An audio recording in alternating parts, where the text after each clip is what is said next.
Hello everyone, welcome to NintenDormant, the podcast where we discuss Nintendo games that have been left on the shelf. I'm your host George Banks, and this week me and my resident guest are joined by Thane. Thane, hello. Hello there. Hello. Thanks for having me. Thank you very much for being here. here. And nervous.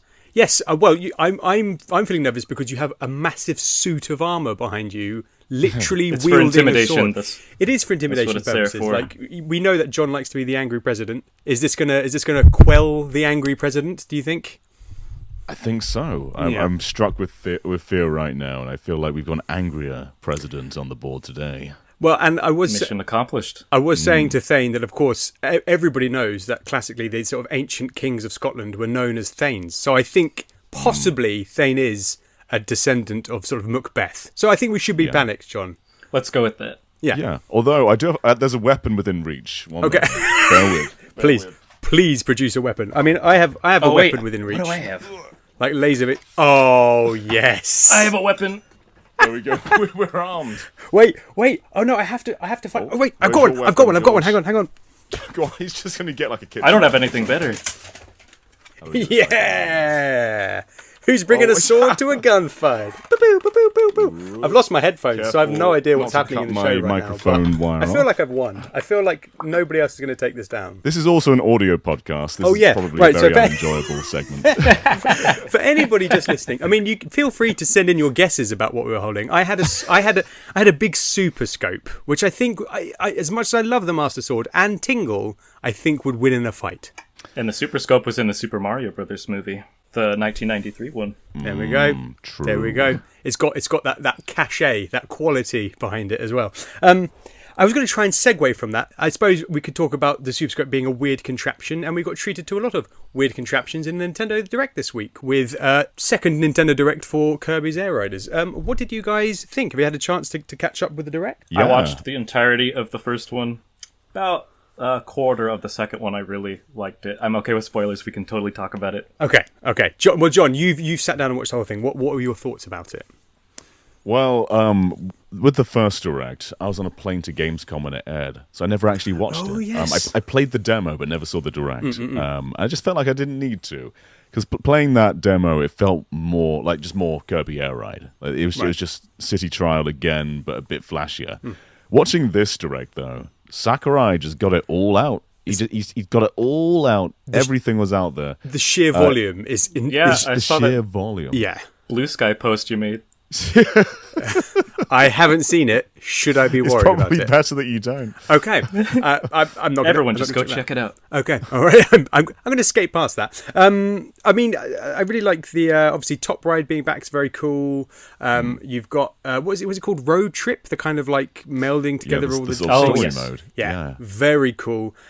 Sentient carts that scream when they die. Bit sad, but also weirdly Sakurai. And did we...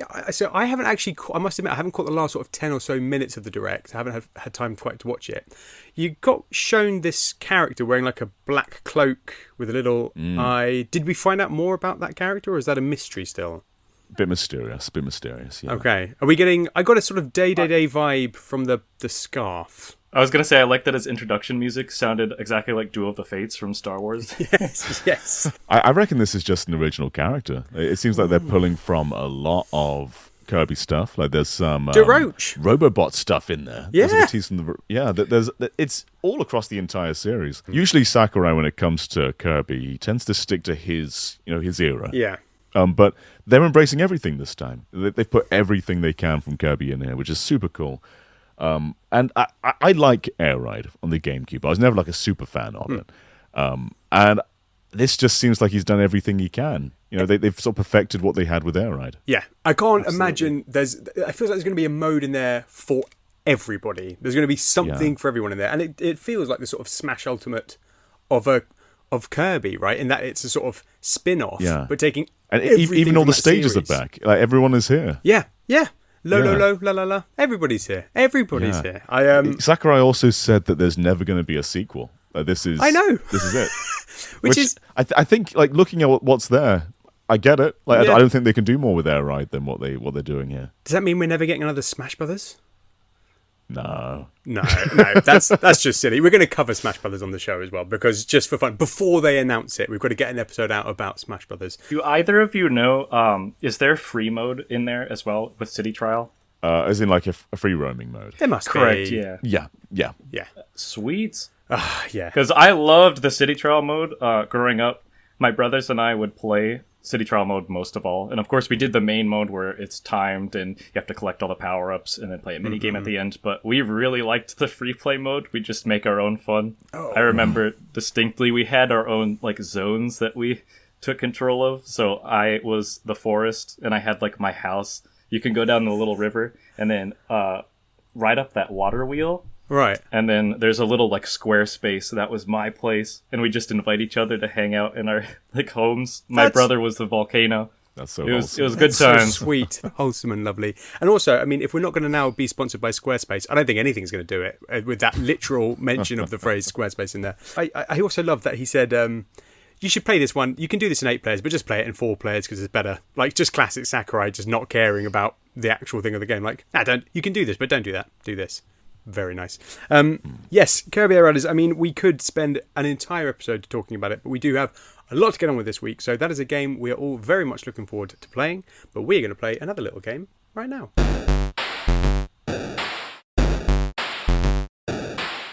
Yes, it's time for the NintenDormant Quickfire quiz. 2 rounds, fastest finger first, followed by playoff pass for double points. And as always, our guests will choose their buzzers. Thane, you are new to the show, so I will give you the honour of picking your buzzer first. Are you going to stay on theme? You're going to pick something wild? What do you want for your buzzer this week? I would love to stay on theme. I was thinking about this. So, Super Adventure Island 2 on the Super Nintendo. The title screen right after the opening cutscene.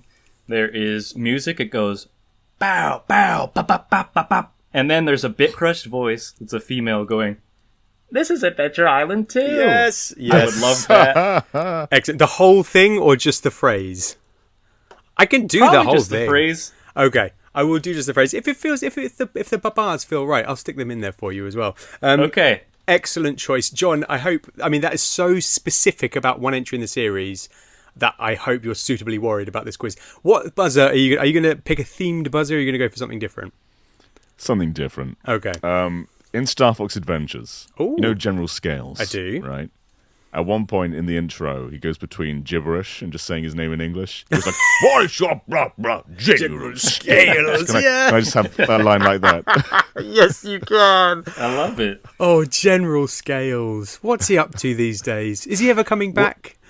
We need to find out on this podcast. I've- the General Scales I did edition. do a Star Fox episode, but I haven't done a Star Fox Adventures, which is technically a spin-off. I'd say it's a sub-series. It's its own sub-series. We can cover it in the show. Okay, General Scales. We're going to have General Scales in there. Now, John, I did mention about being fearful for the quiz. Now, correct me if I'm wrong here, Thane, but Thane literally wrote the wiki for Adventure Island. There wasn't one before he came along. Is that correct? It has since been taken down, sadly. Oh. No. But, well, he did write the I don't wiki. think that page is still up, but yes.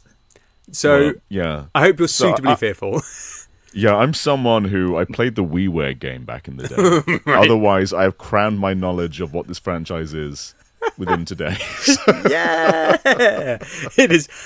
May God have mercy on your soul, John. Round 1, fastest finger first. Fingers on buzzers, please. Here we go. The initial Adventure Island sees you encountering and battling past all types of animals on a tropical island. But what is the first creature you come across? Or it's Thane. Snail. It's a great big snail. Very good. And Yes. it's called Snell in the manual. It's like SNEIL. Oh yeah. Weirdly. John, this is going to be a bloodbath. Yes. I'm just going to sit back and enjoy. It's quite nice knowing that I'm only going to have to source one buzzer sound this week. Like, if nothing else, that's quite a nice thing. You'll never need to find General Scales. Never going to have to find him. Yes, a little snail. Well, I say a little snail. They're huge with a thing. Not very aggressive. John, did you know the snail? I knew the snail was in the game. Ah, okay. All right. Okay.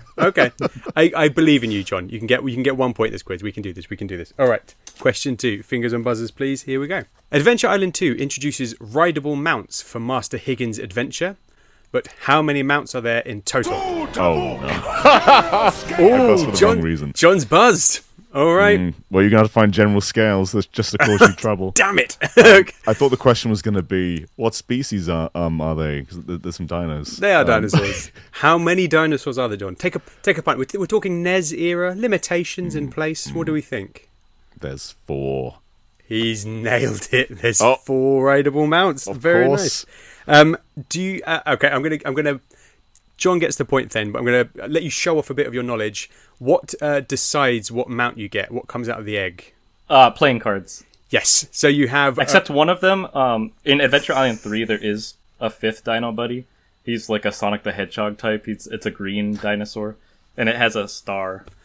On the card. This is incredible. I should just let Thane run the quiz. Yes, you get in Adventure Island 2 a little playing card comes out, and you could probably match up the playing cards to the rideable mounts, Thane, I'm sure. But yes, it determines what mount you get. So 4 rideable mounts, all pretty unique actually as well. They have good characteristics.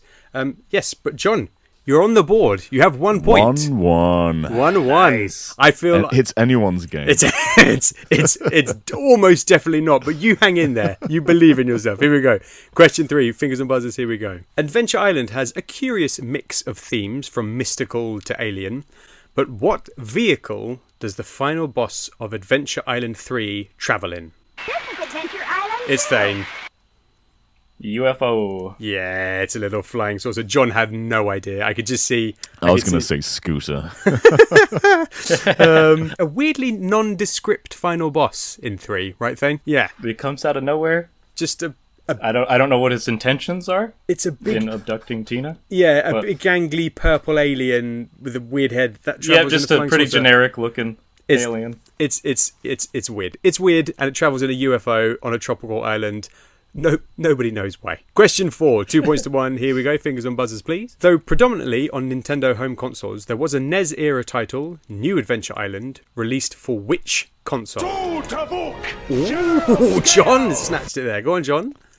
Is it TurboGrafx? John, he's tied it up 2 for 2. I gotta be faster on the buzzer. John's not going down without a fight this week. Yes, No. TurboGrafx. Have you ever played a TurboGrafx, John? I've not asked you this question, I don't think. I've played a virtual console TurboGrafx, but never played an actual system. Yeah, I've always been curious to get one into my hands, but I'm not even sure if it was a particularly big thing over here in the UK. Did it release in the UK? Yeah, I'm not even sure of that. Yeah, that's the point where I'm sort of thinking, I don't remember anybody having one growing up. I don't think I've ever seen one in real life. Are they a thing here? So it didn't seem to release in most of Europe, but it did release in the UK. Released in France, UK, and Spain. No way. Okay, I really have to get a TurboGrafx now. I mean, I don't, but I should. Have you ever played New Adventure Island for the TurboGrafx thing? As the series Yes, buff? I have. I played through all of it. How does it compare? I really like it. To like the NES ones? Yeah, good one. The music is quite grating to me, though. The gameplay itself is very nice, as far as the classic original Adventure Islands based on the first one. Okay, all right, nice. I'm going to hunt that out one day, and I'm going to own a TurboGrafx at some point in my life. I've decided. Unbelievably, it's 2-2 as we enter the final question of Fastest Finger First. I did not see this coming. John, you can feel very smug, John. Here we go. All right, this is Decide Fastest Finger First. So, question 5. There are a lot of changes between Adventure Island NES entries and the Super Adventure Island 2, but what is the most notable difference in Higgins' idle sprite? This is Adventure Island. Oh, it's Thane. He stays still. He doesn't run perpetually. He doesn't. I love his little chunky sprite with his legs just constantly going like this. And it's sad. He just kind of stands there. He just stands still. I know. It makes me very, very sad. Did you know that one, John? It felt like you definitely didn't. Oh, of course I did. Did you? No. Yes, I know. It's a funny one because I do like John. I've sort of have crammed in some playtime of this game over the last week to sort of prepare for the podcast. But it was something very charming and sort of immediately noticeable about his sprite, right? The fact that he just sort of always runs on the spot in a kind of just a sort of like goofy, quite cute kind of way. I missed that when I played a bit of Super Adventure Island 2. All right, that is 3 points to 2 for Thane. So Thane, you take round 1, which means you will be going first as we move into play or pass for double points. Just in case you can't remember, I give you a question, I give you multiple choice. If you know the answer, you get yourself 2 points. If you don't know it, you can pass it over to John. If he gets it right, he gets 2 points. But if he doesn't know it, you get a point for yourself. Are you ready for play or pass? I'm ready. Here we go. All right. So, Master Higgins ends up marrying Tina, the true love of his life, though his love life took some twists and turns before this. Which of these is a genuine name of a previous love of his from the games? So which is a genuine previous love of his? Is it A, Princess Umami, B, Genie Jungle, or C, Honey Girl? I will play. Okay, I thought you might. And it will be Princess Umami. That was a good one, though. Thane, you're wrong. Ooh. Did you say Leilani? I didn't. I said umami. It was Umami. It was a sneaky trick. Yes, Princess Leilani is a previous love of his, but Genie Jungle is the one I've got down here as the previous love from Adventure Island. Oh, I thought you said which one is not, because Honey Girl is in the anime. She is in the anime. Totally Sorry. She's in the anime. John, what do you are you going to generously hand the point over, or are you going to claw that point for yourself? I think he clearly knows misheard the the answer. question. So Okay, all right. I think I know that Princess Umami was the wrong one. yes. I mean, you've literally said Princess Leilani, and you've mentioned the anime and Genie Jungle. So yes, I think you did know it, but that's fine. John, here is your question for Player Pass. Are you ready? Okay. No. Yeah, this is a good one. You're going to like this one. All right. So, in Super Adventure Island 2, Tina and Higgins lose their memories and communicate with each other via dreams and other cutscenes. During these, Tina often fat shames our hero, but which of these is a phrase that she doesn't use? So, which is a phrase she doesn't use? Does she not say A, heroic but plump, B, a chubby hunk of blubber, or C, fat one? So, which doesn't she say? You can play or pass. Which are any of those speaking to you? Any of these phrases? Well, You should pass it.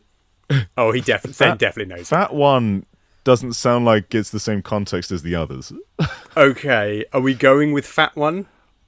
I don't know, because it's really funny. I can give you them again if you want to hear them one more time. Yeah, one more time. Okay, so does she not say heroic but plump, chubby hunk of blubber, or fat one? It's so horrible. I'm going to say fat one, but you tell me. Oh, Thane, do you know which one it is that she doesn't say? Yes, I do. Go on, which one is it? It is the first one, heroic but plump. It is So she heroic just but calls him plump. fat one. She literally just says like my fat one. Yeah, Yeah, I was like, at the end. It's so good. She talks about like, oh, you've got a bit of a gut, and yes, chubby hunk of blubber. How do you come back from that after calling your significant other that? I think And a hunk of a Neanderthal. I quite like that one too. hunk of a Neanderthal. I feel like I've got the list of phrases up, and I feel like heroic but plump is close to one. Apparently, I'm quite good at fat shaming people. I'm not going to, but you know, if I wanted It's a nice to. skill to have in case. It's nice to have in the back pocket in case I don't have my super scope with me for a street fight. Okay, so that is a point for Thane. That makes it 4 points. I'm gonna. Do you know what, Thane? I'm gonna give John that point because you did. I know you misheard it. I know you knew it, but I'm just curious to see how this plays out. So that's fine. I'm gonna give John that point. It's 4-3. It's very, very close, but you could wrap it up with this question, Thane. Are you ready? I'm ready. All right. So, sticking with Adventure Island 2 for the SNES, it's the first game in the series where you can equip a particular weapon, starting with Higgins' fist. But what is his fist called? Is it A, the Widowmaker, B, the Haymaker, or C, the Cratermaker?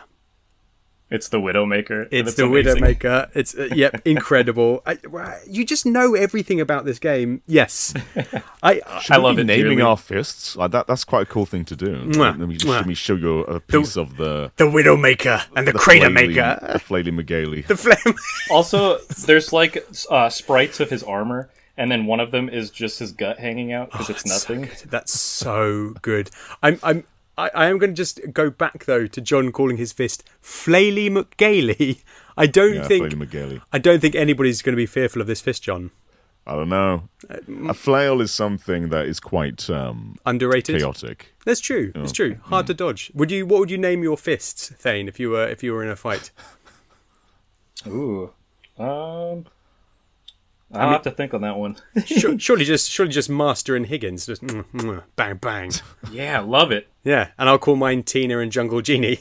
let's make our fists Adventure Island themed. John, that is 6 points to 3. But if you get this question, you can pull it back to a very respectable 6-5 against somebody who wrote the wiki for the game. Are you ready for the last play or pass? Let's try it. Let's give it a go. So, what is the canon name for the enemies that Master Higgins faces during his adventures? Are they A, weenies, B, beanies, or C, meanies? I ran out of questions. So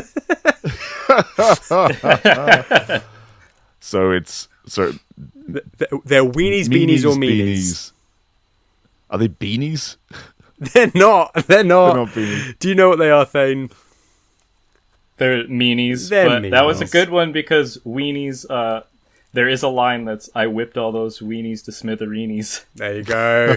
I thought if Thane gets it might trip him up, but nothing's going to trip up Thane when it comes to this. That is 7 points to 3. John, respectable, very respectable. That's a victory in my book. Yes. Scoring any point is. Making you source that buzzer is a victory to me. Oh, well, yeah, that's true. You can take a little lap, a victory lap, pump your legs constantly while standing in place. But in the meantime, we should applaud Thane. Thane, you won the quiz. Well done. May not have been very, very humble in victory. It was a resounding victory, and that means that you will be going first as we move into this week's main event.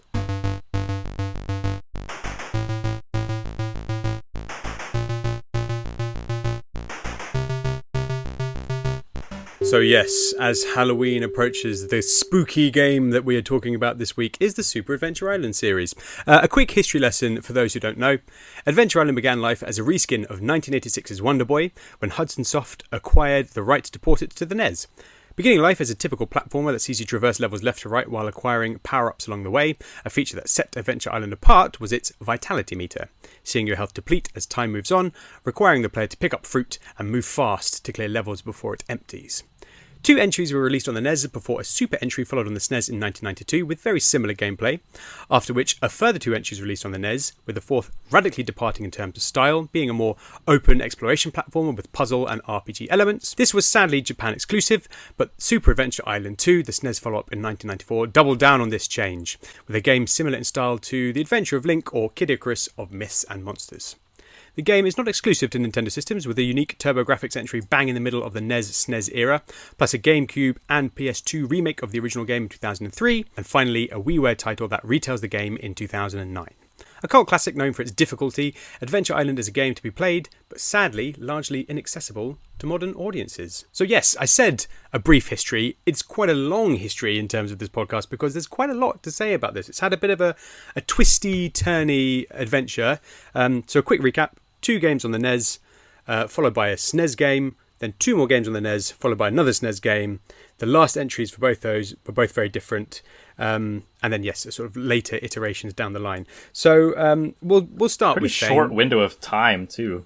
Yeah, they pumped these games out. And that's not, for lack of quality. They're all kind of quite distinct.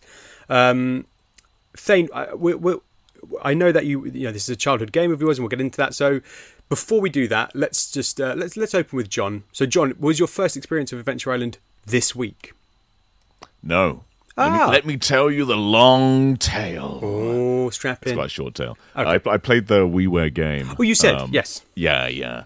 And I liked it. I thought it was okay. Yeah. It didn't change my life, but I thought it was pretty good. Mm-hmm. Also played Wonder Boy, so I suppose I kind of also inherently played the original. And that's my history.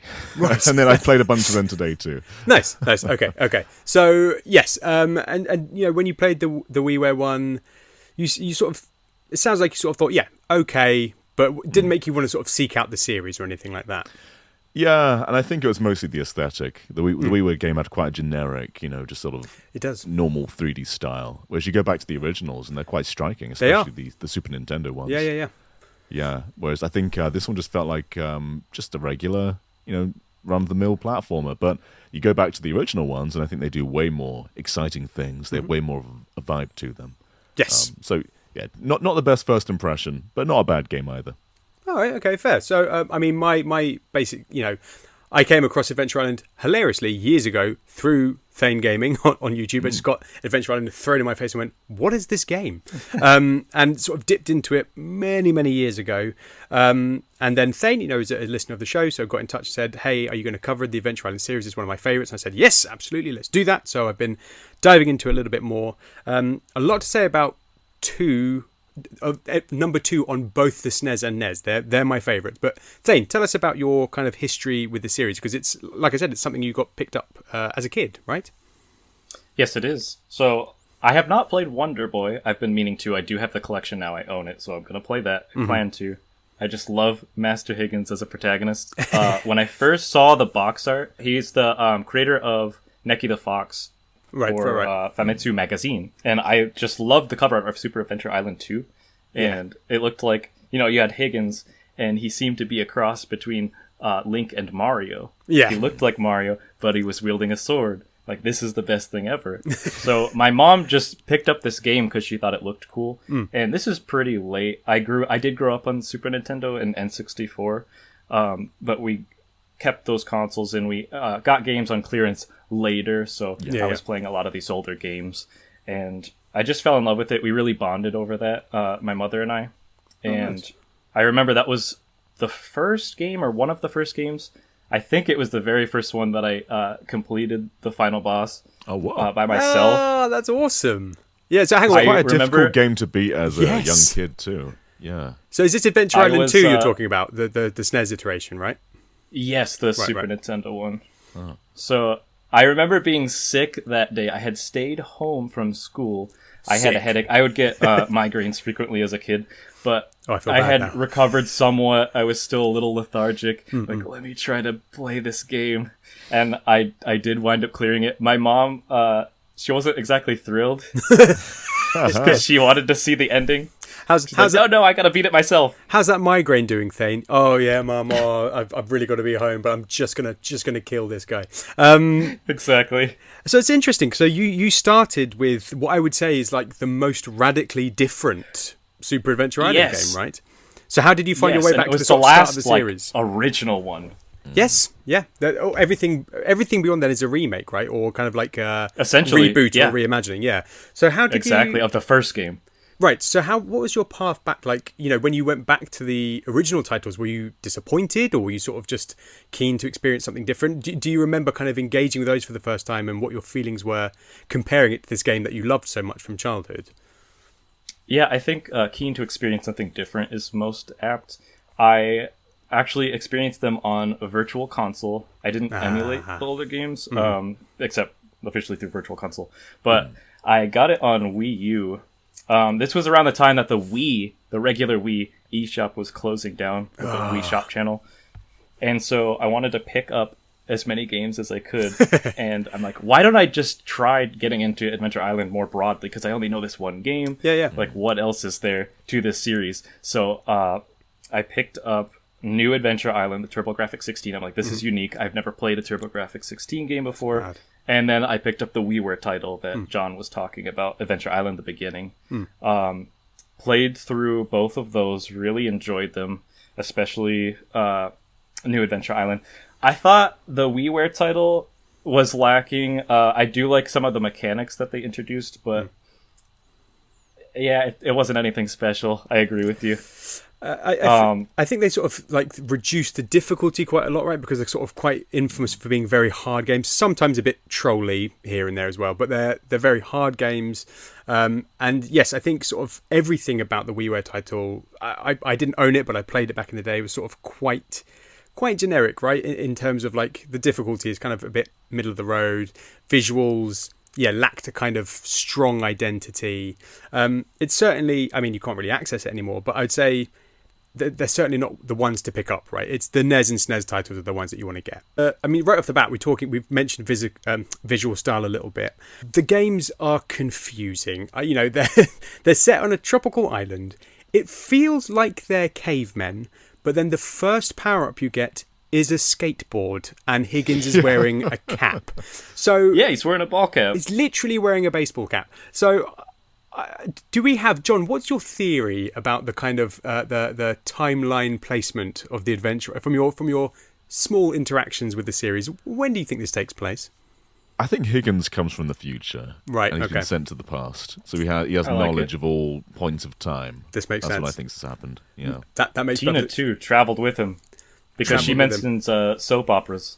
She does. I'm missing my soaps. If nothing else, this podcast is informative and educational, and that is something I truly value. No, they're mad, right? Like, I quite like that. I like games when they embrace kind of mad whimsy, and they don't care too much about where they're set or belong to that era. I love that he has, a skateboard, but he's fighting or riding dinosaurs, and then is fighting an alien or a demon or something magical, and has a sentient aubergine sucking life out of him. It's a mad, mad game. And I want to make a quick PSA because as I was playing it this week, Thane reached out to me and said, make sure you pick this up when you're playing the first game. Do you remember what that was, Thane, that you mentioned? Yes, absolutely. The Hudson Bee. It is in an invisible egg at the end of the first level. You must get that, or else you'll have no chance of clearing the game. Did you know about this, John? No. Thane, please tell us what happens. It's horrendous. Go on, I will let you explain. So if you don't collect this obscure item, invisible, you will not be allowed to continue. Yes. Yeah.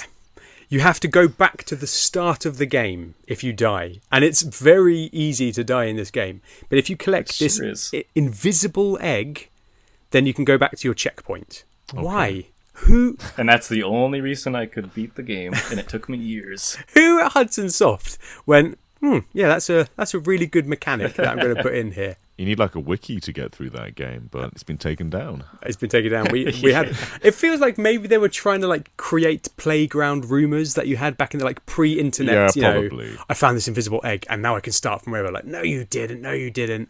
Maybe it was something like that. I don't know. Who knows? And it's not like it doesn't give you the option to continue. You have to do a button combination. You have to hold like a directional. Yeah, it's ridiculous. So irritating. And it's a shame. I do think it's a shame that because the game is really enjoyable. So 1, 2, and 3, they are, like we mentioned, sort of platformers. Right, you go left to right. Your health, it's essentially a speedrunning game. Your health is always going down, so you've got to go. You've got to pick up fruit. You've got to clear a level in a certain amount of time. There are power-ups, so you've got like Honeybee, the little fairy who makes you invincible. You've got hammers that you can pick up to throw, skateboards, that kind of thing. Rideable mounts later on. You can pick up like dud power-ups. So like I said, the aubergine that flies around you and takes away your health. It's really good. It's packed with content, and the thing I quite like about it is it feels like the enemy curve is quite nice, right? The enemies start off quite like static and they just stand there and it's about dodging. But then, you get a few levels in and suddenly frogs are leaping towards you and you get a few more levels in. And I think they're ninjas, sort of run up. You'll know what they are, Thane, but these things that run up behind you. So you have to suddenly be conscious of things. Yeah, they look like ninjas, you. But they're supposedly coyotes. Brilliant. They are coyote ninjas then, because that is not a coyote. Yes. So it's kind of instinctive, I think, right? It feels very much like almost like an endless runner. That's kind of the impression I got from it. Yeah, keeps you moving. Absolutely. It's like I always say, if you stop, you're dead. That's Jon Cartwright's famous catchphrase. Every time we get onto record, he says, "Come on, George, go," because if you stop, you're dead. And I think that's classic. That's classic Cartwright. I'm going to get it framed in the background here. Okay, so we've you've got these titles. They follow this formula. Then you've got Super Adventure. You've got Adventure Island 4 for the Famicom. So it didn't come out here, and that's where it starts to push into this kind of different, slowing things down, introducing puzzles. Did you experience that, Thane? Have you played through that game? Yes, that was very recently. That was actually for my most recent videos this year. Right. Okay. So what? I tell you what. Let's go to Super Adventure Island 2 then, and then we'll sort of compare it to 4 if that's more modern. So, Super Adventure Island 2 is a very different beast. Now, I must be honest. I found it quite hard to start playing it because it's got what I like to call, and I say this about a lot of Mega Drive and SNES games with love, because I love games from that era, but it's got a bit of a case of the floaties. Now, I don't know if you if you know what I mean by that. But the character feels quite like, when he jumps, feels a bit sort of floaty and out of control. And I always like sort of more solid bump characters. So you don't like to play as Luigi? Luigi's still solid somehow, because he Okay. yeah, he's got his little thing, but that's like deliberate. Whereas, I think of things like James Pond Robocod on the Mega Drive, or this. Kid Chameleon was another Mega Drive game, which was quite floaty. John, do you know what I'm talking about when I say the floaties in this era of games? Yeah. I think in this era, like, Mario still hadn't quite solidified himself. It didn't take. It took like Mario 3, Mario World, where it really became, Boom. That's type platforming. Yeah, and there was a lot of finding your feet in that era. Not necessarily a bad thing though. Like, sometimes the floaties can lead to joy. Yeah. I don't know. There's something about it, about that kind of jump arc that I feel like it lacks precision, and then I get frustrated with games when I think like, oh, come on, it's just because I sort of floated into it. I didn't mean to jump there. You know what I mean? You've got to commit. Like, when the floaties were defeated, you could correct course, but when the floaties are around, you have to commit. You have to be a committed man, and I'm not getting that vibe from you right now. Basically, a vibe of a man who's hasty and. That's true, but what you're saying essentially is get good about floaty jumps. But floaties aside, there is a brilliant adventure here. So you get the story is you get dropped from the sky with Tina, you lose your memories, the king wants to marry her, but then she is kidnapped and you are sent off to rescue her, and you're both regaining your memories along the way. And you have this top-down adventure, you go to different islands, a very adventure of Link, right, where you... and Thane, I think you even said this in one of your videos, it's kind of like a more accessible Zelda 2, right? And it's a sort of imperfect, yet underrated game, in that you've got these encounters on the overworld, and then you have to escape out the sides of this 2D battlefield, just like Zelda. And then you come across these islands and dungeons, and they are essentially kind of like mini Metroidvania maps, right? You have to traverse and backtrack and go around. And I really like that mix of gameplay. I think it's got a really good game inside there. But it would have been a real shocking departure for lovers of the original titles. But for you, is that still the sort of quintessential Adventure Island experience? I kind of separate them now, so it's still my favorite game of this series forever, but I think as far as classic Adventure Island, I really like 3, just with the introduction of the new dinosaur buddy. Yeah. It's just so creative, and just the collecting fruit, all of that kind of Adventure Island. So I would say that's probably the quintessential if you want that experience, but this one is definitely worth playing, and I like it best still. Yeah, it's really deep. I mean, it does really remind me of Kid Icarus, Myths and Monsters as well. Have you had much of a chance to experience it, John, or have you sort of just dipped a toe in? I played every second of every game in the series. Ask me anything. Every second? Yeah. When you say every second, do you mean like the first second and then switched to the next game? That's probably more experience apt, that. Yeah. Or like one of those things where you die and then it switches games. Yeah. That's been pretty popular. Nice. Very cool. Well, tell me, John, so with your brief experience, just experiencing it today, what were your sort of immediate thoughts about the game? I thought the vibes were immediate. You hook that thing up, and you feel like you. It's a comforting vibe. It's a comforting vibe that beats you. It does. It's hard. But you come back for more. Yeah. Because you like the vibe. Yes. Yeah. It's Stockholm Syndrome. Yeah. But I think like so. Super Mario Sunshine. Yeah. Yes. Oh god. Oh god. Well, or like a good Metroidvania, right? I mean, Metroidvanias are kind of notorious for being punishing, and you get lost, and you have to kind of build up your skills. And I think kind of a real crux of a good Metroidvania is having a world that you want to explore. And I think this does a really good job of straight away building this slightly caveman, slightly tropical, just slightly offbeat world that you think, I could spend a lot of time here. I could get lost here. It's interesting too, because I think there's quite a few like caveman kind of games on the NES, and a lot of them just sort of bleed together. But this one, I think, because it's quite off kilter and just does what it wants to do, it's just interesting. It's not. I think a few of them just like, I don't care for cavemen. Yeah, I can't relate to this caveman. I'm a modern man. I'm a virtual man. Yes, yeah, but you're right. You know, it definitely stands out. It's got it's doing a lot of unique things, I think. Talk to me, Thane, about your sort of experience doing Super Adventure Island 2 and then going to Adventure Island 4 for the Famicom, which kind of is more in that vein, but on an earlier console. What was that like? Yeah, I was amazed. I'm like, oh, here's another game in the series just like it. Yes. I really thought this was the black sheep. This was it. All of the other games, because I had learned about 4 later since it didn't come out here. And I played it, and it is pretty difficult. Still very enjoyable. I love all the items you get, like a spear, and you can stick it into this piece of wood that's like floating back and forth, and then that allows you to get access to another area. That's very There's like cool. a snowboard that can you can easily cruise through the snowy levels, and yeah, it's good stuff. It's worth playing. It's very late stage NES as well. I think it's 94 that it came out of the NES. So Yeah, it was really the late last title. officially licensed game in Japan, as far as I know. Incredible. So yeah, it's like it pushes it to its limit, right? And you've got those puzzle solving elements. So I think if you're in Japan, you're a fan of the series, it must have been quite rewarding to see it sort of carry over into a later SNES entry and maybe realise that a bit more. Yes, and I feel like it is closer to the original Adventure Island experience because you're still collecting fruit. It works differently because you actually have health. It's not one hit kill.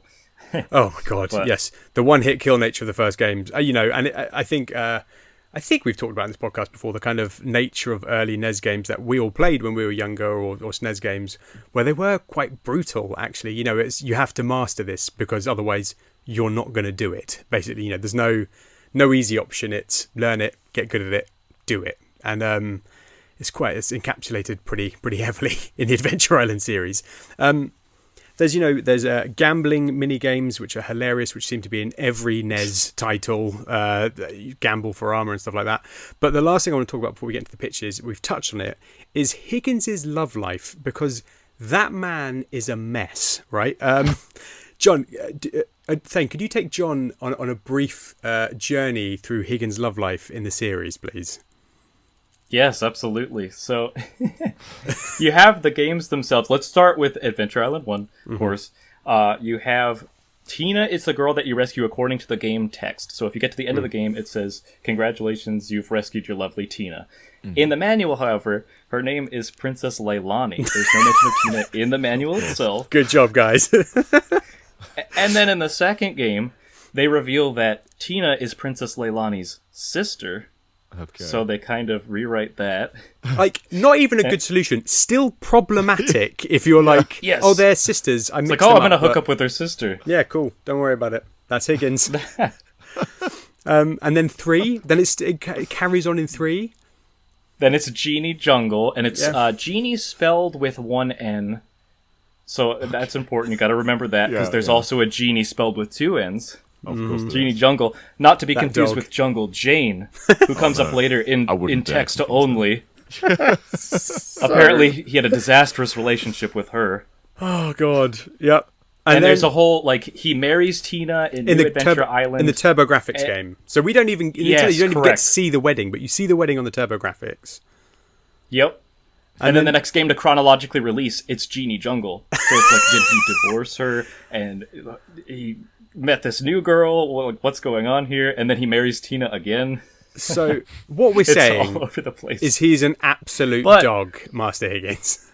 In Japanese, though, in the Japanese versions, it's only Tina.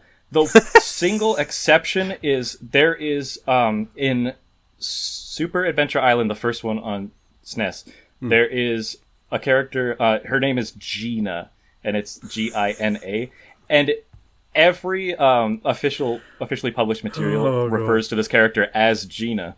So Incredible. I was talking with I met him on the Hardcore Gaming 101 forums. His name is VG Museum, and we both agree that they intentionally made Gina as this separate character. Like, there's a reason they changed it. I don't know why. They just they weren't feeling Tina anymore. Amazing. But then they went back to Tina in future entries. So I think in Japan, it's the same girl, except maybe one exception. okay. Jon, thoughts on his love life? I mean, it's Higgins. That's Higgins. It's a man who throws hammers and wears a grass skirt and a cap. Who isn't going to want him? I think Just if there like were modern entries, it wouldn't just be the ladies. The fellas would be throwing themselves at Higgins too. It would be everybody. The king would be saying, like, you can rescue my wife if you want to, but if not, let's get this together because you are fine. Say it's like Mario in Paper Mario: The 1,000-Year Door. Everybody wants Mario in that game. Everybody wants a slice. So yes. Master Higgins, a bit of a dog. Only in the West. In the West, they've made him like this. In Japan, he's kind of a one-woman man. But is that going to turn up in our pitches? We're going to find out now. Because, Thane, you won the quiz, which means you are now the president of Nintendo. But we are the board, and we demand that you bring back the Adventure Island series, even though we don't technically own it. So please tell us, with your excellent sunglasses to boot, how are you going to do it?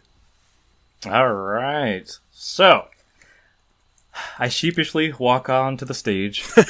However, I feign confidence and slam my fist down on the podium, and I say Nintendo Switch Online.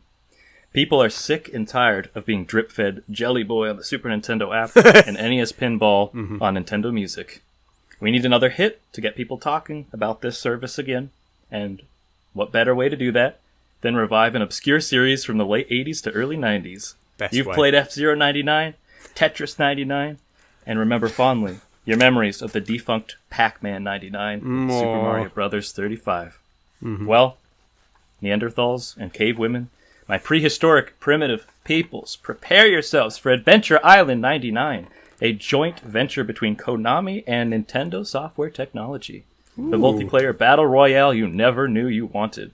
While this game will be most comparable to the late Super Mario Bros. 35, I want to instead take the most inspiration from F-Zero 99, my favorite of these types of games. And the reason for that is F-Zero 99 keeps me coming back. Pac-Man and Mario were pretty one notes. In the case of Mario, it was actually most beneficial, I found, to replay the same first two levels over and over again and rack up points in staying alive. With Adventure Island 99, I want to instead bring the focus to level progression with the Grand Prix mode, as it were. Right. So the entire game is here. All of Adventure Island's levels are faithfully recreated. Like F-Zero 99 and the original, the stages are altered to accommodate new gameplay mechanics. That being a roster of 4 playable characters, like the 4 machines in F-Zero. Master Higgins is here, of course. He's your everyman, jack-of-all-trades, Mario stand-in who functions just like he did in the original. But this time we're borrowing the health bar from Super Adventure Island 2. So you now have hearts and can take multiple hits. We'll say 3. And next you have King Killer or Quiller. I don't know how to pronounce that. It was spelled like Quiller. King Killer. The evil witch doctor. Yeah, let's go with King Killer. That's cooler. Yeah. He plays slower and he has a worse jump, but he is able to take 4 total hits. Okay. And when he attacks with a weapon, it's always the strength of a fireball. Nice. Honey Girl makes her playable debut for the first time since the Famicom game. Now, Honey Girl can still get invincibility from certain eggs like everybody else, but her character is unique in that she can't otherwise harm enemies. So the invincibility power-up is the only way to defeat them. She cannot equip axes or fireballs, only jump over and dodge enemies. Okay. So that puts the player at a disadvantage in regard to points, because they can't rack them up as quickly. But to make up for this, she is a very floaty character, so you probably wouldn't like to play as her, George. Get her out of my game. Don't want it. I'm envisioning a mix between Princess Peach and Luigi from Super Mario Bros. 2. Like, she has a slippery jump and the ability to float like Peach or Yoshi with his flutter jump. Then you have, last but not least, we have Tina, who admittedly I haven't fleshed out as much as the others, but I picture her as a Toad type, where she's the fastest character, but a low jump arc. And she also got like very strong squat legs, like I imagine. Yes, that's right. Yeah, all right, good. That's right. Important details here. So I was thinking, the Grand Prix mode, where you're clearing 4 sets of levels in a world. The player who defeats the boss first is declared the winner, and if no one reaches the boss, then it's based on how far you got. And maybe I'll factor in points, but I want those more so to be for unlockables. You can use your points to purchase cosmetics at the shop, which change the look of your character. You can get every different version of Master Higgins in all of his various sprites, from the NES games to TurboGrafx to Super Nintendo. Same thing for Tina. There's different colored hats for Master Higgins, like the WiiWare game. Nice. Tina has been depicted in various games as being blonde, brown, and having black hair, so you can change her hair color. Nice. King Killer can just be the different bosses from all the games, so you can play as Baron Bronsky if your heart desires. And for Honey Girl, there's an option to be the eggplant, and it doesn't have any animations. It's just a floating eggplant with a permanent scowl on its face. Yeah. I thought that was important. I don't like the eggplant. It freaked me out when I played it. I didn't know what was happening. I didn't read the manual. I just went, why is there a... let's be honest, why is there a next to my head, which is slowly draining my health? But anyway, please carry on, Thane. Please carry on. Oh, yes, absolutely. I was going to say, you wouldn't like Adventure Island 4 then, because the final boss of that game is the Eggplant Wizard. Or, yeah. That feels like Kid Icarus. I was going to say, that feels like a lawsuit is brewing from Nintendo in the background somewhere. I don't think he's actually called the Eggplant Wizard, but it is an eggplant sorcerer, so legally distinct. Important, legally distinct, yes. Okay, all right, Adventure Island 99, an NSO title, lots of different characters, play it through in different ways, get through the boss fight. Sounds pretty good. John, any questions off the bat for Thane from you? Yeah. So, Adventure Island, it's a great idea to put in a subscription service where people who aren't necessarily familiar with the franchise can try it for free. But what do you think is going to keep them coming back? Because an online game needs a frequently active community. Do you think this has the brand power and longevity to keep people going? John, I thought you were going to say the legs to keep people going because of Master Higgins' little legs. That would have been legs. Yeah, he's got the legs. It was right there. He's got them. Yeah. All right, that is a great question. I have thought about this. As it is, as I just pitched it, the game would probably get pretty stale fairly quickly. So I want to introduce a procedurally generated mode where it takes chunks from existing levels and mixes and matches them, so you're always on your toes. This would essentially be endless, but since there's a built-in timer already with the hunger meter, we can just make it so that at a certain point, fruit stops popping up on screen, and I want it to say no more fruits, at which point it is crucial to avoid the only remaining fruit, the eggplant, because it's technically a fruit, but the person alive again and who went the furthest is crowned the winner. Okay. Does that mean, is that also like you're going to have access to a single player mode? If you can have a procedurally generated thing, can you make it a single player experience as well, where it's just, hey, get as far as you can? I think so, yes. You should have access since they already recreated all the levels. And why don't we bring in from 2 and 3 as well? Those can be in updates. All the NES levels, we'll get them in there. And you can just play the games. That'll be like having them on the service, which they aren't, sadly, already. They should be. Get on it, Konami. Or Hudson. I mean, Hudson Soft don't exist anymore, but somebody over there get it sorted out. Yeah. Are the mounts going to make an appearance? Because obviously the mounts are a big deal in the later games. I think so, yes. I would love to see the mounts again. And that'll change things up quite a bit, so I think you should be able to disable them. Like, it should be its own separate mode, and they'll probably come later, since the focus initially is going to be on Adventure Island 1, and then we'll roll out 2 and 3. Nice. Yeah. Nice sort of tight initial gameplay, and then like John said, something to bring it back, like, hey, you can ride dinosaurs now. Get back on this game. What kind of power-ups are we seeing? You know, is the skateboard coming back? Is that going to be within the eggs? Are we sort of seeing all the classic things return, or how much is it like focused on tight platforming versus the kind of more authentic experience from those games? I envisioned all of the items returning. How do you both feel about the skateboard? Because it's like it's of iconic. A benefit, but also yeah, I quite like it. I think it's weird. It is very weird. I like that he's a man in a grass skirt on a skateboard with a helmet. Where does the helmet come from? You get an extra hit, but it's reckless. But why fall into a pit? Who cares? It's a skateboard. Why is it in an egg? Like what's given birth to a skateboard as well? It's so weird, but sort of delightfully weird. John, what's your verdict on the skateboard, John? You can't ditch it. When I think of this franchise that I've been familiar with for one day, it's synonymous. It's one of the first things that comes to mind. It's because it's the first power up you get. No, but I do, from whenever I see footage of the game or whenever I sort of hear the game talked about, people do mention the skateboard. I think it's a big part of it. Put a honeybee on a skateboard and put the bosses on skateboards. Right, we get to see new sprites. There you go. That's exciting and fun. Do you think Sega will play ball and allow them to use any Wonder Boy stuff as a cross promotion? That is a brilliant idea. I love it. Yes. Yes.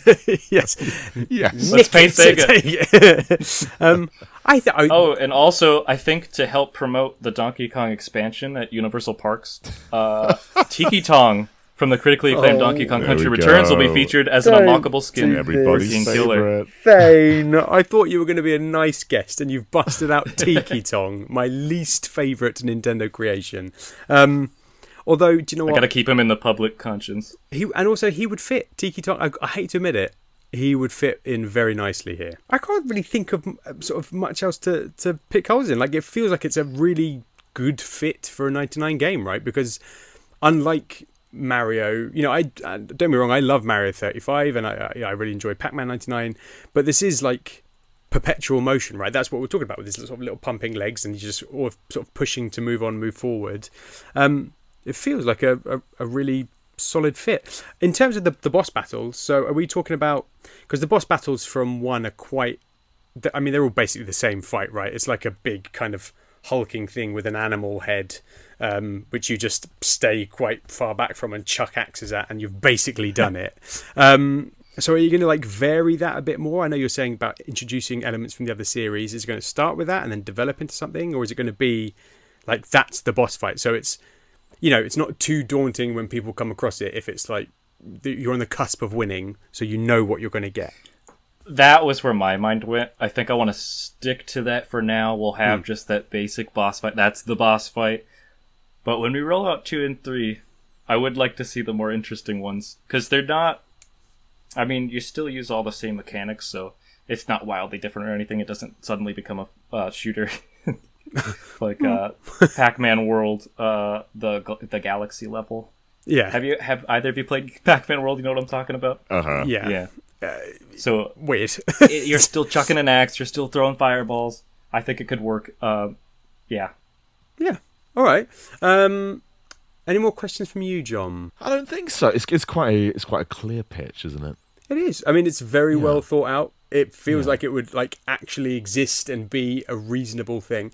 My question for you, Thane, personally, is that because of your love for Super Adventure Island 2, do you not feel sad not to have those elements, that kind of Metroidvania style gameplay, which you have openly said is a great thing you're very fond of from your childhood? I'm surprised that you've pitched this. It wouldn't really work in a 99 game, though, would it? It would be a Metroidvania 99 would be absolutely hilarious. Why don't we make it? Let's make it happen. This is the game to do it.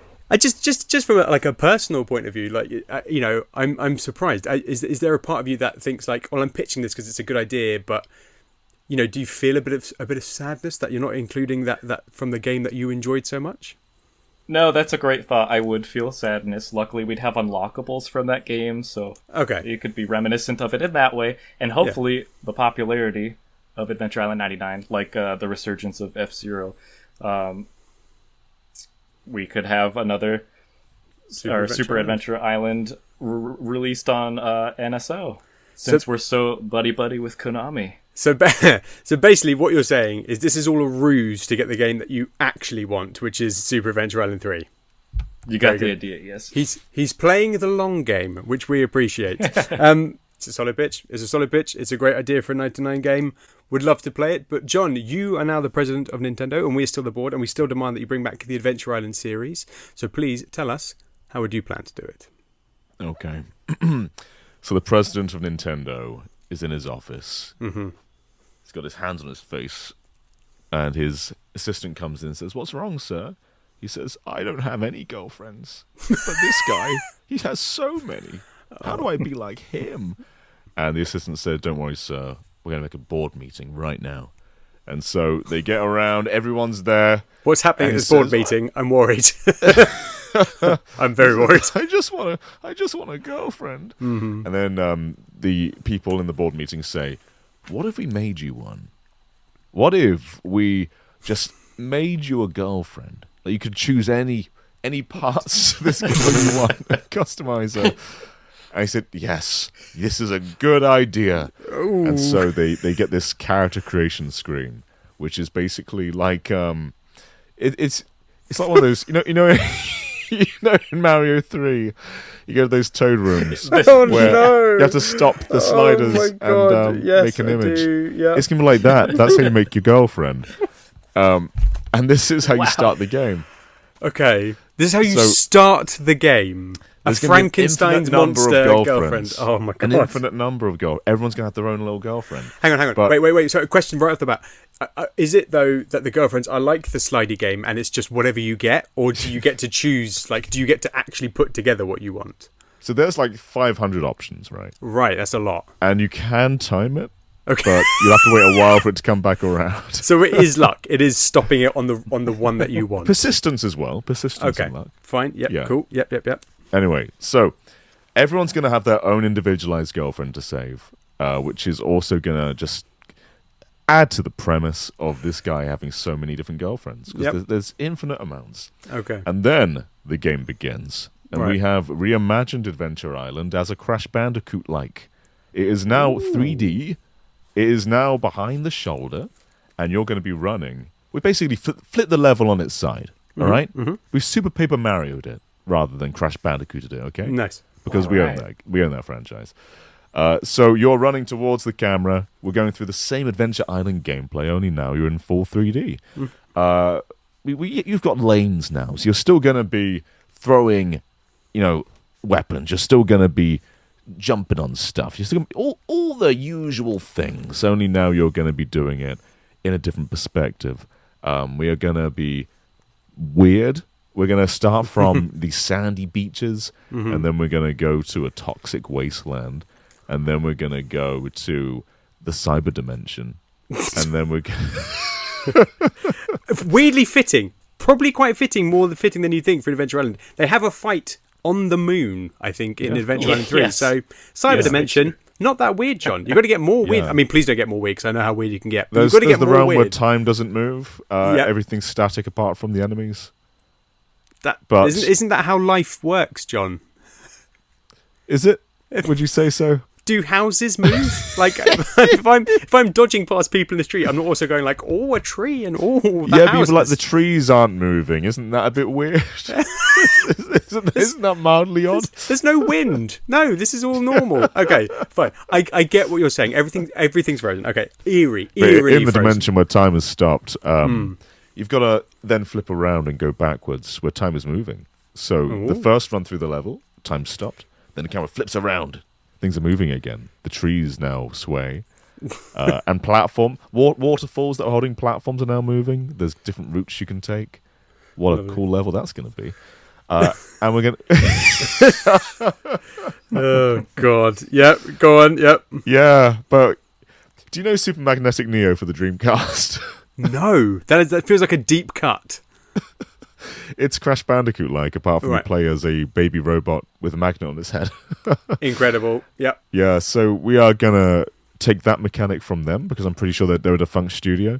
There's going to be a power-up where you become a magnet, and you can use the positive and negative polarities to either attach yourself to things or propel yourself from things.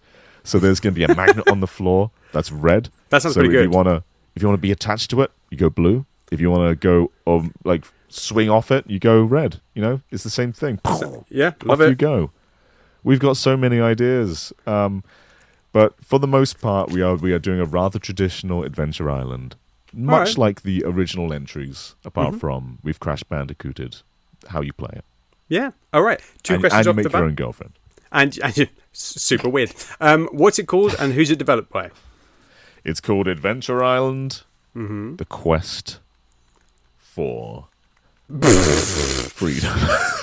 Adventure Island: The Quest for Freedom. Yep, that makes absolute sense. Developed by? Internally by Konami. I don't know their team structure anymore. Okay, I'm just going to put probably Konami. the cleaning team at Konami. Sure, they'll do a good job. Do you know what? Okay, perfectly generated girlfriend aside, I sort of on board with the thought of bringing it into the third dimension, right? It's not existed in that guise really before, so flipping it on its shoulder, is it kind of, when you say Crash Bandicoot endless runner, kind of perpetual motion forward and you're dodging past stuff? Are you still having to collect fruit to sort of survive to the end of the level, that kind of stuff returning? Of course. And is there still a timer? There is still a hunger meter? Yes. Okay, but it's paused on that one level. We want to keep that... Yeah, it's paused on that one level for sure. Nice. We want to keep that feeling of being pushed. So you don't want to be standing around. This is a game where you want to keep moving forward. And in some levels, there is a nemesis system where there is someone chasing after you. Some crazy guy. It could be a coyote. Ninja coyote. Ninja coyote. Yes. Yep. Yeah. They're back. Those classic enemies. Or it could be the Void, who is a new enemy.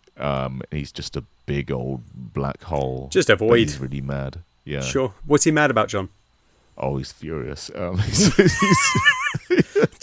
Just about existing. Yeah. All right. I like the Void because the Void could have been summoned by the various magicians of antagonists at the end of these games. John pulling on his deep knowledge of the game to bust out these enemies. The Void wants your girlfriend. That's why he's mad. He says, she was mine. Can you date the Void? Can you date the Void? Yes. Can he date anything? Oh, yeah. That's a new mechanic. So basically, any enemy you see, you can defeat, or you can take it out to a restaurant. You can romance and dine it. Yeah. So like Undertale, basically. Yeah. Brilliant. Let me drill into this. So you're running along, sort of perpetual motion, dodging through the lanes, getting your axes, throwing your axes, and then you're like, whoa. Who is that hot snail that's in front of me that is as big as me? What's then the process of dating this snail? All right, so if you defeat the snail, it's just an enemy. It's right? over. Just an enemy. You've blown it. But however, if you click in on both sticks, the left stick and the right stick at the same time, a new world view is going to open to you, and things are more saturated. And walking into that enemy is going to take you into a text sequence where they get into their own little text bubble, and you get all these little options. And the snail's going to say something, and you have to impress it. Incredible. Super Paper Mario again, calling that back. There's like much. the Francis and Princess Peach. Yeah.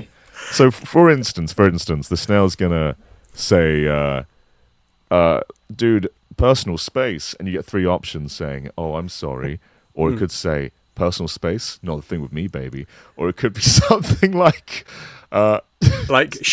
surely it's got to be something like, "Shallow, nice to meet you." Yeah, and they're gonna love that one. They'll make him laugh. Yeah, haha, you're a cool guy. Let's get married. That's the kind of thing they might say.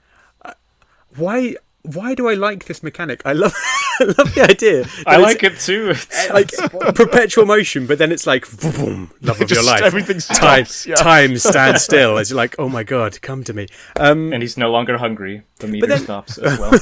But what about? Okay, he's thirsty. If you then got this like girlfriend or boyfriend, and then your health meter's low, can you eat them to sort of replenish your health? Well, he eats everything. Yeah, true. Whoa. Yeah, that's a good question. Can he have a bit of escargot? Ethically, it's not great, is it? The genocide route. It's a snail, John. I mean, I don't think we have to worry too much about the ethics of eating one. Do you know what? I say that. There might be some snail lovers listening, and I apologise. I think you've offended them. Sorry, snail lovers. I'm sorry. I won't eat one ever again. I don't think I've ever eaten a snail. Have you guys ever eaten a snail? I might have eaten a snail. Nope. I've been to France a few times. I might have eaten a snail. We're good. Going to France isn't the same as eating a snail, though, is it? the two are just hand in hand. Okay, so perpetual motion running through. You can date anything. What's the point of, if you can date anything? What's the point of this perfectly generated girlfriend? Why isn't it just Tina? Well, I feel like you just need to have an endless amount of girlfriends. If you were to stick with one, it would be a betrayal of the character. This is true. It is Higgins. It is quintessential Higgins. We're following the botched localization here. Yeah, this is Higgins we're talking about here. This is Thane, any questions for John about his pitch? So, tell me again how the girlfriend mechanic works. This is right at the beginning of the game. Is it like, do you gamble? Can you re-roll, as it were, since this is a Konami joint? What's the gambling aspect? Yeah. Yes. Yeah, so this is the first thing you see before even the title screen. So before you get into anything, you've got to make your girlfriend. Okay.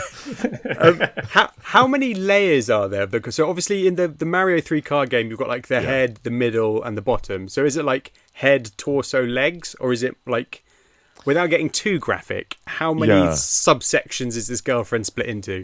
This is awful. We're not having one head column. Because then I feel like people are going to have because a girlfriend isn't just the body. That would really limit you. Yeah. The main thing about a girlfriend is the head. All right. Because I need to make a very clear distinction here. Are we talking like what's inside the head or the physical head? I meant the physical head. Because sure. Because let's say we've got like 500 options, right? Mm-hmm. And you get all these mixed and matched body parts. Mm-hmm. That's going to give you thousands upon thousands of options. But that face is always going to be 500. We can't have that. We need to have eyes and a nose and a mouth and hair. They've all got to be their own rotating sections. Right. But then, but what Thane's saying, like, why can't you just put them together? Why does it have to be like a rolling puzzle game? This is the vision. It's just the vision. It's just it's gameplay. It's gameplay. Who am I to question your artistry when it comes to this? Exactly. A usual character select screen, you're going to be there for hours making your perfect girlfriend. Here, it's impulsive. You're going to settle. That's love.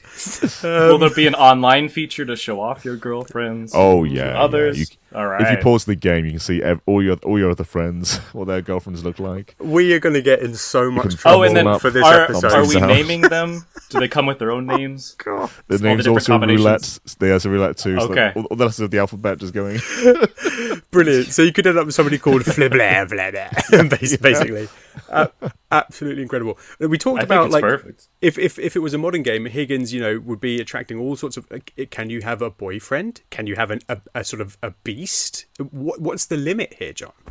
Yeah, great question. Mm-hmm. Yes, you can have a boyfriend. Absolutely. Yeah. You know what? Gender is not a thing to Higgins. Gender just loves all people. Doesn't see it. Yeah. Hell yeah. Doesn't see it. Doesn't see it. It's just Higgins, baby. Man, okay, all right. So you're running through these levels. Let's talk boss fights and boss encounters then. So like, what is the actual progression like? So you're running through these levels. How many stages are there? Do you battle bosses? What's the kind of route to get to rescue your girlfriend? And what happens if you have a girlfriend or boyfriend when you rescue your girlfriend or boyfriend? Oh yeah, good question. Can you get a rabbit's foot like Stardew Valley, and then they don't know you're dating other people? So Higgins has this effect on people where they don't mind. Anyone is okay with anything Higgins does, you see. So if Higgins' girlfriend sees that Higgins has another girlfriend, she'll become Higgins. Her. Exactly. That's Higgins, you'll say. Okay, all right. That's Higgins. Yeah. As for the progression. We're going to get in so much trouble, John. All right, come on. Tell me, how do you progress? What are the boss encounters like? How do you rescue them? Yeah. So you go through these levels one by one, and because they're 3D, there are going to be fewer of them than a 2D game. Because we're putting a lot in here. You can explore a bit more. There's a few more secrets to uncover. And we are going to have gimmicks like flipping them around as the like in the time stage. There's going to be different things to extend the replay value. But then these boss battles, they are going to be separated from all the levels. They are their own isolated little things on the world map. And you're going to have these arenas. There's going to be a planet that's attacking Higgins, a planet with legs and arms. Right. He wants him gone. Right. Higgins says, "No way, Buster." Yeah. And throws some stuff at him. Or he freezes time and says to the planet, "Hey, baby, pull me in. Yeah, let me pull you into bosses. Yeah. Let me pull you into my gravitational field." Oh, I don't. And finally goes, "Oh, that Higgins. I can't resist his charm." Higgins. And you can only date the planet if you've dated everybody else. Yeah. Yes. Or maybe if it's Saturn, he'll say like, "Why don't you put a ring on my finger?" Oh. cool. I think I'm better at chat lines than I thought I was. I haven't had to use one for like good. 14 years. I'm feeling pretty happy with these. Any final questions from you, Thane, for Jon's insane but somehow excellent pitch? Yeah, it's sounding pretty wonderful. No, yeah. I'm good. I'm sold. Let's get it made. A pretty modern retelling. No, a pretty modern retelling of Adventure Island, though. I like it. I'm going to throw in. We've got a few minutes left, so I'm going to throw in my pitch now. So I want to go back to the sort of classic Adventure Island style, but from. I want to add the elements of Super Adventure Island 2. So this is, again, a top-down adventure where you can pick and choose where you go. You're on one big island and you're rescuing Tina because Tina is the one for Higgins. But you go wherever you want to on your island. You have this like Metroidvania-style levels there. But also, sort of between those, you've got kind of, fast-paced like run-and-gun section. So you get to the end of a section of the Metroidvania sort of sprawling labyrinth, and it's like, okay, now you have to get to this bit, but oh god, a huge boulder is coming down and chasing you. You've got to run, and as you run, you're hungry. You've got to grab that fruit. You've got to pick up an axe. You've got to run it. So you sort of got those elements in there, and you get to the next section. And, oh, okay, and maybe there's like a shortcut you can then use to go from section to section. But if you redo the run and gun sections, you can pick up some sort of currency or coins to then buy things to upgrade yourself, right? So there's a reward, there's a reason to go back and do those fast-paced sections. You're going to love this, you two. There are 6 like labyrinths that you have to explore, like ancient ruins that you have to explore on the island. And at the end of each of those labyrinths, who do you rescue? A former girlfriend of Higgins. Genuinely, this was on my pitch. So you rescue Genie Jungle, Jungle Jane, Princess Leilani, Honeybee. They're all here, and when they rescue them, they're like, "Oh, it's you, is it? Oh, great. Yeah, okay. I'll lend you my power, you dog." And he's basically like sheepishly rescuing and he has to tell them that they're there to he's there to rescue Tina, so they're mad at him, but you are genuinely just bumping into your exes all over this island who are reluctantly helping you save the day. And it culminates in you going to this last tower. You've got this kind of cloaked figure in the games who is like debatably Thane, right? Sort of debatably the same character. It's never really made clear. So yes, I kind of want that to be the hooded figure who maybe has some sort of alien person. I don't know, but has taken Tina. So at the end of the game, you rescue Tina at the end of this big old labyrinth. You can equip power-ups with this currency that you get. So you do have these elements where you're like gaining armor, gaining a sword, all this kind of stuff. And then after you rescue her, all the other maidens you've rescued come in and they basically just have a chat about what a Lothario Higgins is. But despite that, Tina says, he's still the man for me. That's Higgins. And they ride off into the sunset on their little dinosaur mount. And so I call it Super Adventure Island Higgins' Journey because it's about his growth as a person, realising that he can be a one-woman man. And I want it to be developed by Dotemu, the people who did Streets of Rage 4, because I think they're very good at taking a classic game and making it look how you think it looked back then, but making it look better. And I think they could nail the classic art style of Super Adventure Island. And that's it. That's my pitch. Any questions from the board?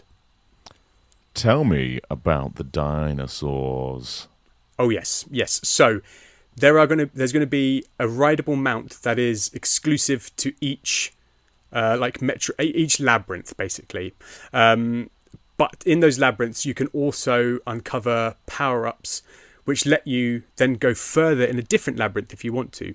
So there's you can conquer the labyrinths in any order that you want. And you can then finish the game by doing that. But if you return to it with a power-up from a different labyrinth, you can then go even further and explore even further if you want to. Gather more resources and make the end game easier. Maybe you access more secrets. Maybe there's a secret ending if you want to 100% it. But there's no pressure to do that. So a part of the labyrinths would be finding a power-up, using it in other places, but there will also be a dinosaur who's like special to each labyrinth, who you can't take from place to place. You can date them, but you can't take them from place to place. They just live in those labyrinths, and they have mechanics kind of designed for those labyrinths. So yeah, the dinosaurs are back. They're back. Thane, any questions? Now, you said that Higgins' ex-girlfriends kind of join him and they work together to defeat this greater evil. Are you able to play as them, or do they just kind of follow Higgins like a concubine conga line? Concubine conga line is my favourite thing I've heard all day. His harem. No, I think what happens is you rescue them, and then they show up in cutscenes, right? So you, like, the first one you rescue, but there'll be a unique order of cutscenes. So depending on what order you rescue them in, you have your conversation. You rescue Jungle Genie first. You have your conversation with her. Then you rescue Honeybee next, and you're having a chat with her. And Jungle Genie comes into shot, and she's like, "Oh, hello. How do you know Master Higgins?" And it all gets a bit awkward. And like, you have these unique interactions. So depending on what order you play through the game, you get to see unique cutscenes of all these previous exes interacting with each other, with Higgins in the middle just sort of going, "Oh, God, I don't like it, but I need to do it for Tina," and feeling very awkward. So they lend you their powers. Once you've rescued Honeybee, I guess she could power you up to have invincibility briefly. Once you rescue Jungle Genie, maybe she allows you to swing on vines, which you couldn't do before. They're kind of like the upgrades at the end of a dungeon, which you can then take to a different labyrinth and use them there if you want to. So they teach you things, but they're not like tagging along. I suppose they are tagging along because they turn up in the cutscenes, but maybe you're taking them back to a central location, and then like that's when they're having their hilarious little chats. So it's just it's just feeding the story of the game and doubling down on Higgins' dog reputation, basically. I think that you should get people in. I think you should get smut audiobook voice actors to voice everybody in this game. Oh, yes. John, I mean, do you think this is something you'd be adept at? Can you give me a hit of smutty Higgins? I don't know if I can. Think Hugh Grant. I don't know if Hugh Grant does smutty books. He probably does. I don't think he does. He's fallen on hard times, right? No, he hasn't. Okay, so I don't know if I think I've read one smutty book, and I read it by accident when I was 16. So I don't know if I'm well equipped to do this, but just sort of. No, but the thing is, I don't think he's smutty. I think he's moved past that phase of his life. Okay, he's grown. He's grown, John. So the answer is no. I'm not going to get Mills and Boone voice actors to come in and star in this game. It's leaning into the comedy. I want good comedy voice actors for the game. I think we want to laugh at his kind of awkwardness, but then also be there for his growth. I feel like there's a genuine opportunity for character growth in this entry for him. Yeah, there's a real heart to this, it sounds like. Yeah. And just, him and Tina, they're going to make it. They're going to make it through, even through his affair with Jungle Genie and his second marriage to her. They're going to make it. They're going to do all right. Well, there you have it. 3 very different ways to revive the Adventure Island series. But do you like Thane's Adventure Island 99? An NSO title, this multiplayer online experience gives you the whole game to travel through, and new mechanics and characters too, with a health bar, weapons, a playable debut for Honey Girl, and boss battles where you duke it out to take first place. With customization and unlockables, this new title is developed by Konami and Nintendo Software Technology. Or do you like John's Adventure Island, The Quest for Freedom? A behind-the-shoulder 3D endless runner in a 3D reimagining of the original game. Classic mechanics return, though new environments are here to enjoy, like toxic wastelands and levels frozen in time. Battle your way through to rescue your randomly generated girlfriend in this new entry developed by Konami. Or do you like George's Super Adventure Island, Higgins' Journey? A sort of Metroidvania overworld, speed-running, cross-title platformer that sees our hero embrace all of his previous adventure styles and all of his previous girlfriends. A throwback visually, this game is developed by Dot Emu. Or do you have a better idea yourself? let us know in the comments below. While you're there, please do like and subscribe. It will help us to grow. You can find us all over on Bluesky. I'll put the links in the comments there too. Or you can click on our link tree and check out our Patreon where we post bloopers, have our Wee Boys bonus podcast, and also have live recordings too. We've got one coming up soon. In fact, we will have just recorded it when this episode comes out, so looking forward to that. In the meantime, Thane, thank you very much for coming and joining us on NintenDormant. I hope you enjoyed your debut with us. That was very fun, yes. I enjoyed my time. Thanks for having me. Thank you very much. Thank you for pitching the game too. It was a joy to play and a joy to experience a sort of a new series fresh. Jon, how are you feeling about the Super Adventure Island series? Are you going to carry on? Are you going to battle your way through it? I feel like I've insulted the fan base by showing a lack of respect for the series. But I do want to play more, though. I do. Good. That's all we want to hear. Like I said, informative, educational. That's all this podcast is. That's all we are every week. Thank you very much for listening. But for now, that's game over. Goodbye.